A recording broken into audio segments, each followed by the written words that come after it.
e va avanti la generazione. C'era il mio papà, il mio nonno e ancora il nonno prima, però il cavatore nasce da un concetto contadino, cioè 200 anni fa zappava la terra e poi cavava il monte e tirava fuori le pietre. Io ho capito una cosa e adesso comincio a piangere. Mio padre non ci ha mai imposto di fare questo lavoro, ci ha lasciato sempre libere. Quando lui ha deciso, ha detto: bene, vedo che state lavorando, vedo che ci siete dentro, io vi dono tutto, l'azienda è vostra, no? E quando io dovevo chiedere qualcosa a mio padre mi diceva: ma è stato un insegnamento di vita pazzesco, perché lui mi diceva: Angela, devi decidere da sola, io sono lì, nell'angolino, quando hai bisogno vieni e mi chiedi, però devi imparare a andare da sola. Passano gli anni, mio papà all'improvviso va via, proprio all'improvviso. Noi, rimboccandoci le maniche, portando avanti questo lavoro, vedendo di trovare il bello di questa pietra, perché è una pietra bellissima, adesso vi farò vedere, ho detto: ecco la ricchezza che ci ha dato, cioè lui non c'è più, però macchine che gente, ecco cosa ha fatto. E lì ho capito, no? Ho capito il regalo che ci aveva fatto.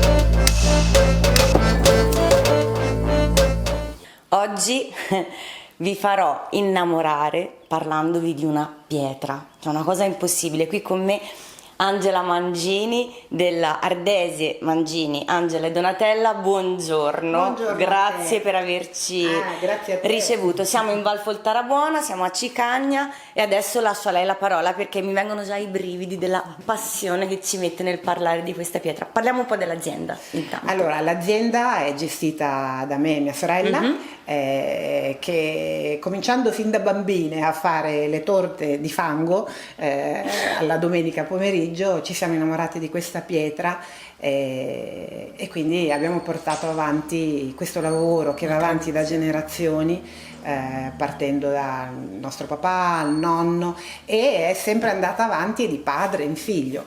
Siamo due sorelle oggi Esatto. a gestire la cosa e anche bene, anche con tanto successo, nonostante la fatica, però abbiamo un sacco di gratificazioni proprio per questo, perché ci mettiamo tanto amore. Avete un sacco di passione per quello che fate, per la vostra attività imprenditoriale, siete comunque delle donne, non è facile, nonostante questo in tutti i racconti di stamani, che noi ci siamo già raccontate, nonostante questo non c'è mai un attimo di difficoltà, nonostante ci siano le difficoltà, però vedo che proprio tu... Sì, le difficoltà ci sono, però dobbiamo sempre guardare avanti e essere ottimisti, perché se ci piangiamo addosso, se cominciamo a parlare della crisi e di tutto questo, credo che porti solo energia negativa.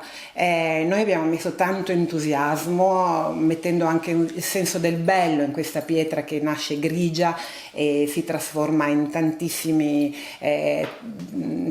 tonalità di grigio chiaro, grigio cenere. Poi il nome dell'ardesia è spessissimo citato da romanzieri quando parlano del colore grigio ardesia, proprio per la sua componente di carbonato di calcio. Questa pietra, contenendo il carbonato di calcio, ottiene quel tono di grigio che ritroviamo su tutti i tetti di Genova e su patrimoni storici come le Cinque Terre, e sono famosissimi proprio per questo bellissimo grigio. E si trova solo ed esclusivamente qua.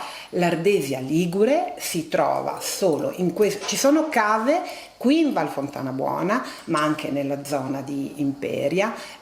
Comunque il distretto più importante è qui, perché richiama ancora 20 aziende con le cave e noi facciamo parte di questo distretto. Ok, abbiamo un sacco di argomenti di cui parlare. Partiamo proprio dall'origine, l'estrazione.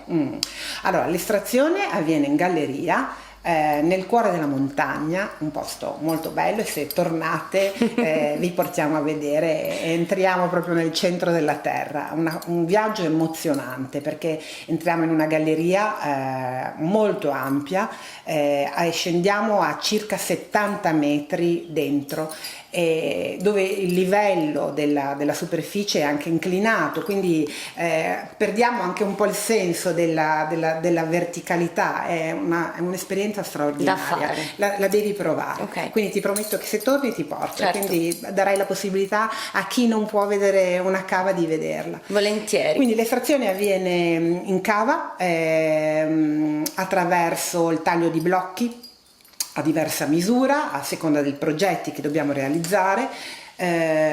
Questo materiale poi viene dalla cava trasportato con i nostri mezzi fino in azienda, dove viene tagliato attraverso macchinari a telaio con lame a diamante, oppure spaccato a mano. A mano vengono prodotte le lastre per i tetti, tutti i tetti a Genova, in Liguria. Quando voi vedete dei tetti in Ardesia, dovete pensare che ogni lastra è fatta a mano. Incredibile. Attraverso l'uso di cunei e mazzotto viene estratta ogni lastra, una per una, fatta a mano, perché non c'è una macchina che possa fare questo tipo di lavoro. Quindi solo attraverso la scissione del massello di pietra viene praticamente che viene diviso in fogli a 1 centimetro e addirittura a 5 millimetri, come avete visto nelle vostre riprese. Quindi i tetti anticamente venivano coperti con l'abbadino. L'abbadino ha una misura da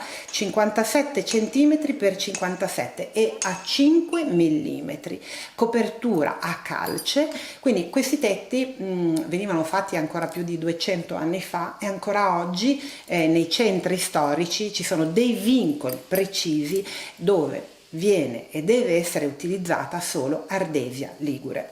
La pietra va mantenuta umida, se non viene utilizzata subito, va mantenuta umida, va... Esatto, allora, a differenza delle cave in marmo e granito, come tu sai, sono esterne. Noi dobbiamo, ogni blocco che esce dalla cava, fasciarlo come un cioccolatino, come un Ferrero Rocher, impacchettarlo, però deve essere bagnato e impanato di polvere e ardesia. Quindi dobbiamo, perché non serve solo bagnarlo, perché l'acqua poi si asciugherebbe subito, va proprio imbrattato, questa è la parola proprio che si usa in gergo, di polvere e ardesia. Questa melma, questo fango lo va a proteggere dall'asciugatura.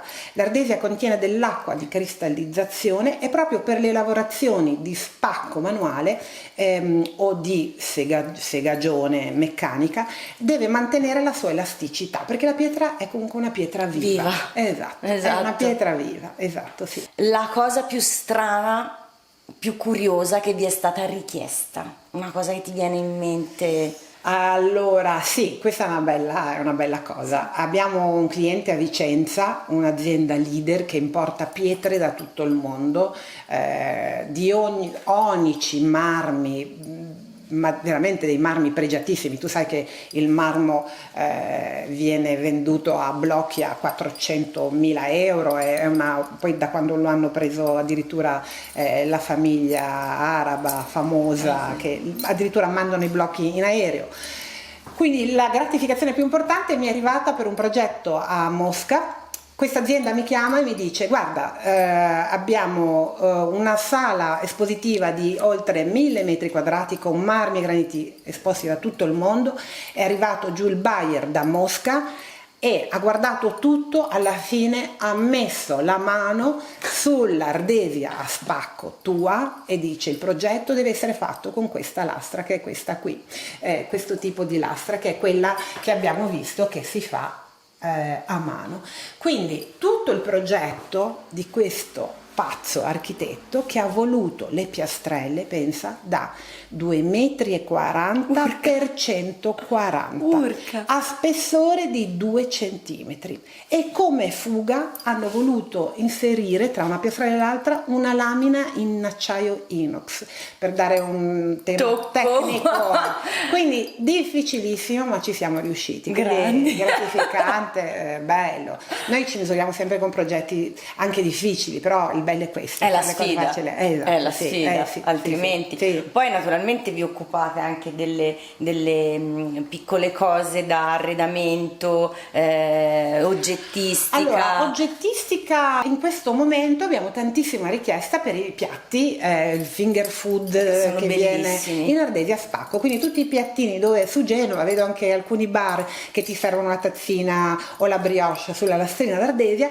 Ecco, pensate a tutto questo che parte da una cava all'interno di una montagna, viene fatta a mano, quei foglietti dove mettete la tazzina del caffè sono spaccati a mano da quegli spacchini qui che fanno questo lavoro tic tic tic tutto il giorno. Incredibile. Quindi c'è tantissima richiesta di piatti, di vassoi in ardesia a spacco. Questa è l'eccellenza ligure. Sì. Noi siamo, ecco, non bisogna parlare di crisi, noi dobbiamo aggrapparci e con le unghie, con i denti, e pensare che siamo un'eccellenza, perché siamo unici al mondo, è questo che ci deve rendere una forza. A tal proposito vorrei proprio affrontare il discorso dell'eccellenza ligure, quindi della concorrenza straniera, di quello che sta succedendo nella sostituzione dei tetti dell'ardesia nei tetti. Esatto, stiamo vedendo sempre più spesso, ahimè, che in centri storici o in edifici anche vincolati dalle belle arti, dove bisognerebbe usare il materiale, lo stesso materiale che c'era anticamente, noi stiamo sensibilizzando anche i sindaci, gli uffici tecnici a dire, quando fate una copertura in ardesia, che sia ardesia ligure. È importante perché l'ardesia ligure è solo l'ardesia ligure mantiene, grazie al carbonato di calcio, quel colore unico che è prettamente del territorio.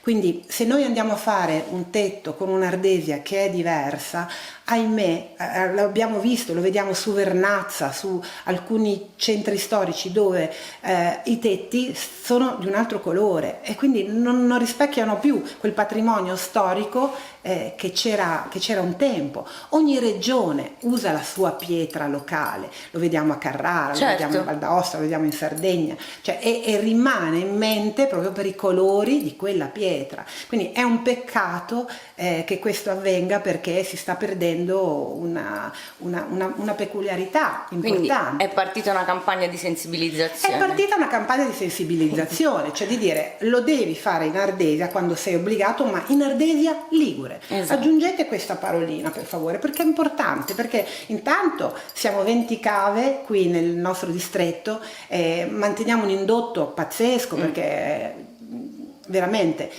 ci crediamo in questa pietra perché ha delle potenzialità importantissime. I tetti in ardesia sono il nostro pane, cioè quello che riusciamo a produrre da ogni blocco, anche piccolino, mentre all'estero mandiamo container di lastre, biliardi, tutto questo, però il tetto in ardesia è quello che ci permette di lavorare quotidianamente. E rimane nel patrimonio. Certo, anche perché se non ci sono richieste dall'estero, comunque il mercato non è fermo, perché abbiamo migliaia di metri quadrati a Genova, in tutto il territorio da coprire, da poter coprire. Ecco. Certo. Sì. Allora, un grande in bocca al lupo. Grazie per averci fatto fare questo giro, per averci immerso nel tuo mondo, che è un mondo bellissimo. Grazie. Quindi congratulazioni, buon proseguimento e ci vediamo presto, che poi... E ti porto in cava. Lo sapevo. In cava, con stivali, elmetto. Lo sapevo. Tutte bardate tipo Lara Croft. Ok, va bene. Okay. D'accordo. Ciao.